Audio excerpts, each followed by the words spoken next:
Last question, Senator. The conservative voice is not being heard or ignored. What can we do to enforce our voice? You know, I come home every weekend and my wife looks at me and she says, "Weren't you guys talking about this?" And I said, "Brooke, we did, all week. All week we were out there. We were holding press conference, we were doing this, we were raising this. We don't get covered." I mean, I don't know any other way to tell you, but I can tell you where to go see what we're doing. Go to YouTube. For those of you that like to get on the computer and do it. I mean, we're posting everything we're doing as individuals or as Republicans in the Senate right now on YouTube, hoping that the media picks up on somewhere that they've already got the clip.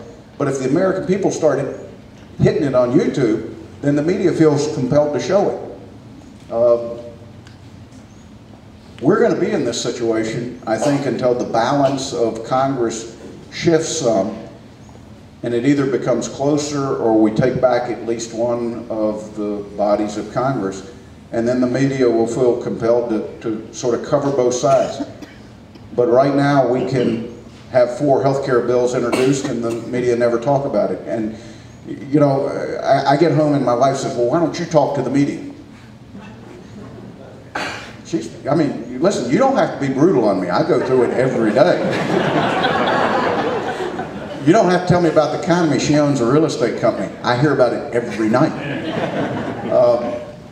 And you know, I try to explain to her everything I've done that day.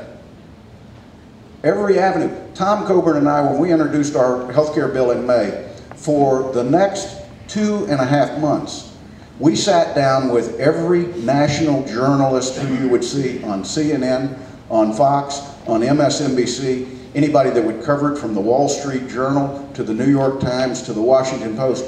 Everybody we thought would be tapped to talk about healthcare, Tom Coburn and I have spent 1 hour with each one of those reporters. They know our bill inside out. More importantly, we gave them a snapshot of where we thought the Democrats' bill was going to end up. And I will tell you that Tom and I were 90% accurate on guessing exactly how they would do what they did. There's 10% that I got to tell you, they surprised us.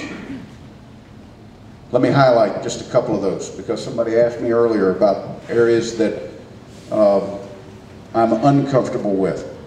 In H.R. 3200, it actually says this in the bill, that if your health care is provided under an individual insurance policy, there's 16 million Americans that get their health care coverage from an insurer that provides them an individual policy just for them. It's not a group policy.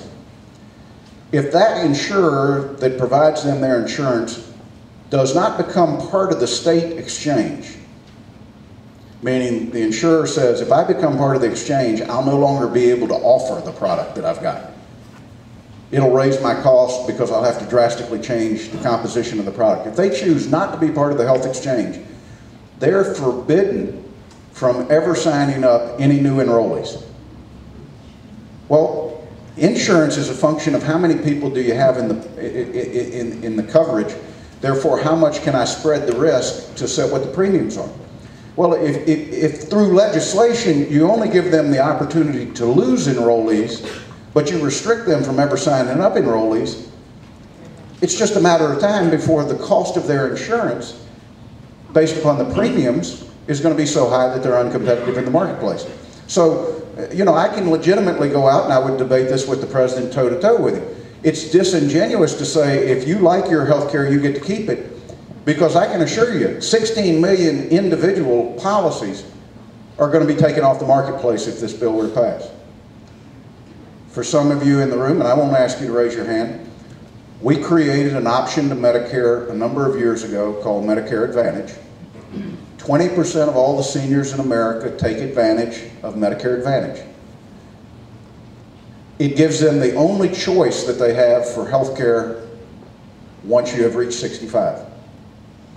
For some seniors, it means lower premiums, less out-of-pocket costs, the $750 deductible as soon as you go into the hospital. Doesn't happen under Medicare Advantage. It offers a consolidation of Part B, Part D, and the hospitalization.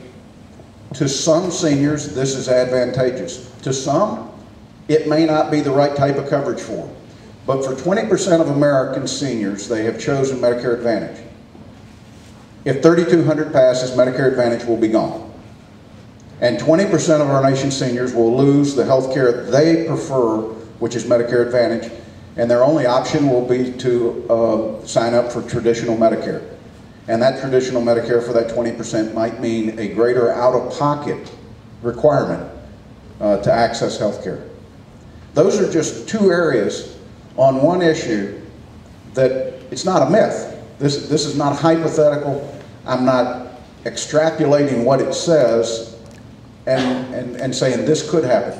This will be the result of exactly what the language in the bill says. And I think that's why the President's going to address the joint session of Congress next week.